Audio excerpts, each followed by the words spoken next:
আসসালামু আলাইকুম রহমতুল্লাহ। ভাই, আমি আনোয়ারপুর গ্রাম থেকে কইরাম। এই যে তানের ঘরটা, খুব দরিদ্র মানুষ একজন। তাই দিন আনন দিন খাইন, কোনোদিন রুজি করলে বাচ্চানতে খাইন, না পারলে নাও খাইন। এই যে লোক দেখতেছেন, উনি হচ্ছেন ই ঘরের মালিক। তাদের ছেলে মেয়ে আসেন 5 জন, ছেলে আপনার 4 জন, মেয়ে 1জন, খুবই ছোট ছোট বাচ্চান। এই যে তারা ওটার মধ্যে রান্দিয়া খাইন। এই যে এই ঘরের মধ্যে সব দিকে ভাঙ্গা, যার কারণে তারা সবসময় মেয়ে গাইলে রান্দিয়া খাইতে পারেন না। রান্না করতে খুব কষ্ট, বাচ্চা কাচ্চা উপাসে থাকেন। এই যে রান্নাঘরের অবস্থা, এটা তাদের ঘর। এই যে এটা তাদের মেইন ঘর। খুব দরিদ্র একজন মানুষ।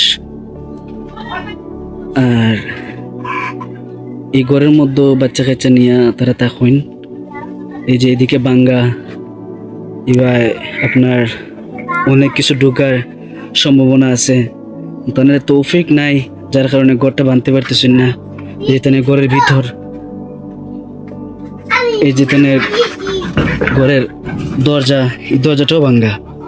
এই যে দরজাটা, এই দরজাটা আলগা আছে। এই যে আপনার আলাদা, এটা আলাদা আইনা তাই লাগাইন রাত্রেবেলা। দরজার কোনো গেট নাই। এই যে তাদের ঘরের ভিতর, এই যে ঘর ভাঙ্গা। বৃষ্টি আইলে এই ঘরের মধ্যেই সারা বৃষ্টিটা ফুরিয়া এই যে থালা বাসন যা আছে সব ভিজে যায়। এই যে তাদের ঘরের অবস্থা, যে তাদের মেইন ঘর। এই যে ঘরের অবস্থা, এইদিকে তাই এই যে ফালং বসানো, ঘরের মধ্যে বেড়া দিছেন বস্তা দিয়া।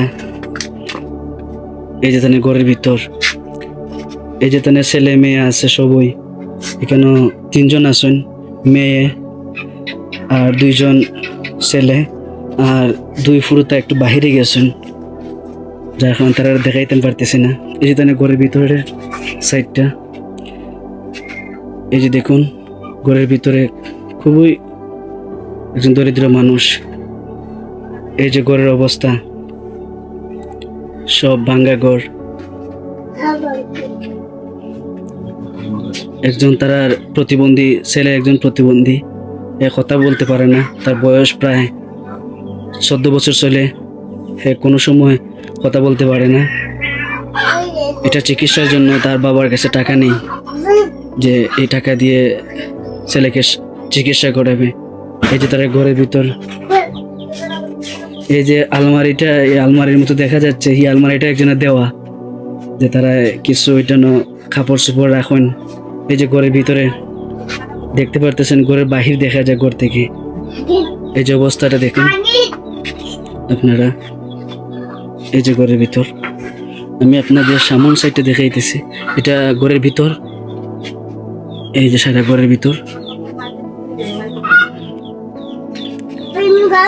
এই যে দরজা, এই যে দেখুন দরজা ভাঙ্গা থাকে, তার কারণে তারা প্রতিদিন দরজাটা আলাদা আইনা লাগাইন।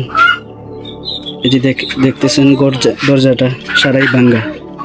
এই যে ঘরের ভিতর, এই যে এই সাইডে দিয়ে সোলা দিয়ে তারা বেড়া দিয়েছেন, যার কারণে বাহির থেকে দেখা যায়। সোলা দিয়ে বেড়া দিয়েছেন। এই ঘরের মধ্যেও সব, এই যে থালা বাসন আছে, এই যে কলস, এই ঘরের ভিতরে সব তারা খানি। এই সামান্য একটা ঘরের মাঝে তারা সবাই জীবনযাপন করেন খুবই কষ্টের বিনিময়।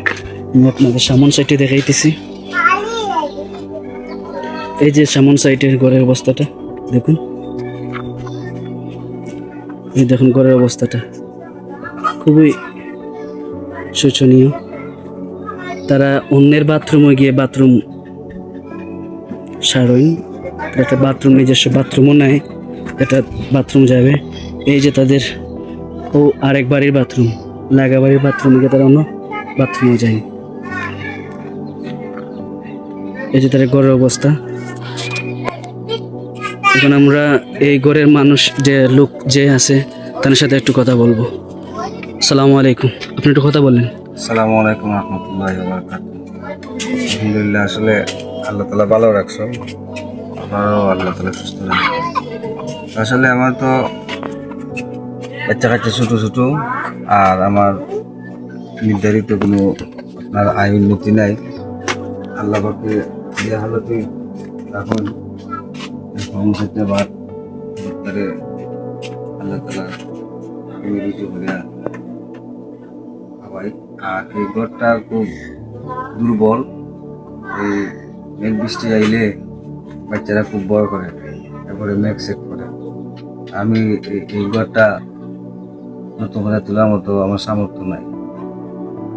এই জন্য আপনারা তো বিভিন্ন জায়গার দান সদকা করুন, আপনার উপহার সুনাম শুনছি, আরো উপহার দেন। আপনারা উপহার করুন। আমার যদি দয়া করে আপনারা একটু মেহরবানি করে একটু সহযোগিতা করতাম, আমি বাচ্চা কাচ্চা লইয়া আপনার লেগে দোয়া করতাম, আর আমার বাচ্চা কাচ্চা খুব শান্তি থাকতো। আপনার ছেলে মেয়ে কয়জন আছেন? আমার ছেলে মেয়ে 5 জন। জি, 6 জন ছেলে আর একজন মেয়ে। মেয়ে। দেখি আপনার মেয়েটার সামনে আসো। আমার মেয়েটা লেভেল 3 নম্বর। এ কি করে? ও মাদ্রাসাত পড়ে। মাদ্রাসায়? জি। আচ্ছা, আলহামদুলিল্লাহ। আর আমার এই ছেলেটাও পড়ে মাদ্রাসা। আলহামদুলিল্লাহ। এটা তারে এবার ভর্তি করে দিছি। আলহামদুলিল্লাহ, আলহামদুলিল্লাহ। আর আমার একটা ছেলে আছে প্রতিবন্ধী, প্রায় আল্লাহ। 14 বছর পড়ছে। জি, যে মানসিক প্রতিবন্ধী, তার মানে ওই জ্ঞান বুদ্ধি একবারে আপনার নর্মাল, ভালো মন্দ কুস্তি বুঝে না। আচ্ছা ঠিক আছে, আপনারা সেটারও আমি চিকিৎসা করাইতে পারলাম না টাকা পয়সার কারণে। আর আমার ছেলেটার ব্যাপারেও আপনার কাছে আমি আসসালামু আলাইকুম। ঠিক আছে, আসসালামু আলাইকুম, ধন্যবাদ। আর আমরা এত সময় এই ঘরের মালিকের সাথে কথা বলছি, আপনারা একটু দেখবেন মেহেরবানি করে। আসসালামু আলাইকুম রহমতুল্লাহ।